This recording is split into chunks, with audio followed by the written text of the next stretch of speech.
Today is nothing more than a dog and pony show for Republicans to avoid facing the American people for their trash policies that are killing the economy and our democracy.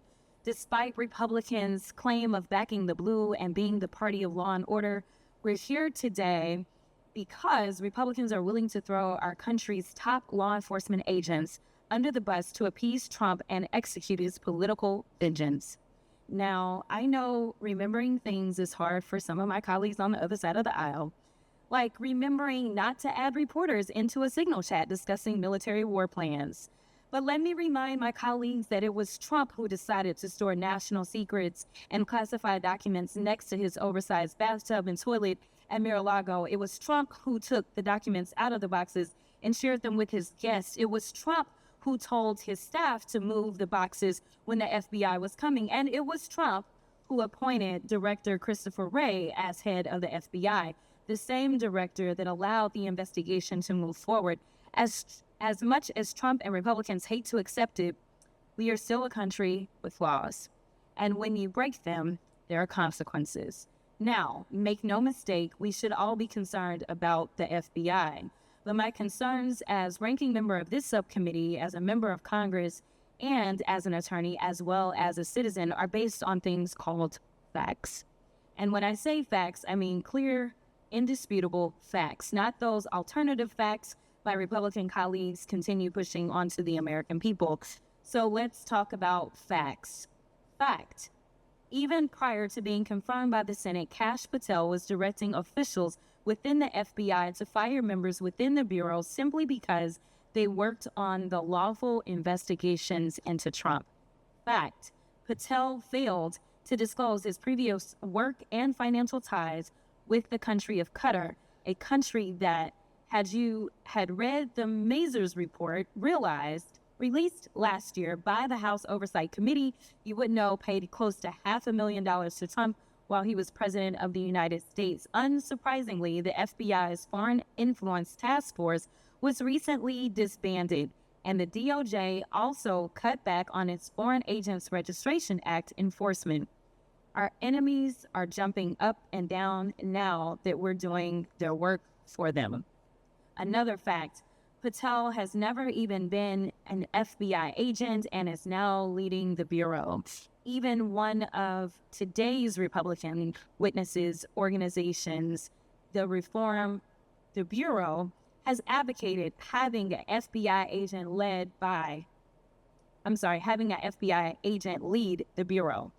But rather than confirm a director with credible, dedicated experience, the Republicans confirmed a political loyalist with no Quantico or FBI training. Talk about DEI. Didn't earn it higher. Another fact, Patel, who rails against telework, what he calls lazy agents, was working part-time in and out of Las Vegas, commuting back and forth between there and D.C. while also living in the home of a GOP mega donor. Think about that for a second. Could you imagine what Republicans would have done had, say, James Comey had been living in New York part-time as the FBI director, and if his New York home was owned by, say, George Soros? Speaker Johnson would have forced a floor vote on articles of impeachment within days of this news coming out. But nevertheless, my Republican colleagues are willing to sacrifice safety for stupidity as long as it's loyal. Another fact, Patel and Trump-backed FBI leadership have redirected FBI agents who are working on investigations involving violent crimes against children and child exploitation and transferred them to work on anti-Tesla attacks and redacting Jeffrey Epstein files. Talk about FBI waste and abuse.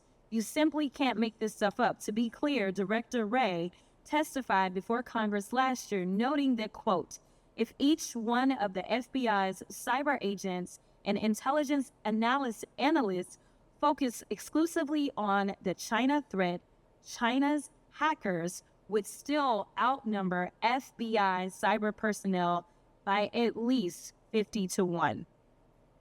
Yet rather than hire more agents to protect against these cybersecurity threats, Director Patel is reassigning agents to redact Epstein files. Someone please tell me how this makes America safe. It's almost as ridiculous and wasteful as Patel's idea to contract the Bureau with UFC fighters. And while I have very real concerns about the current state of the FBI today, I want to be very clear. My concerns aren't with career agents, the men and women dedicating their lives to protect our country and communities. It's with the irresponsible leadership and reckless decisions coming from Patel, Trump, and Doge staff within the FBI.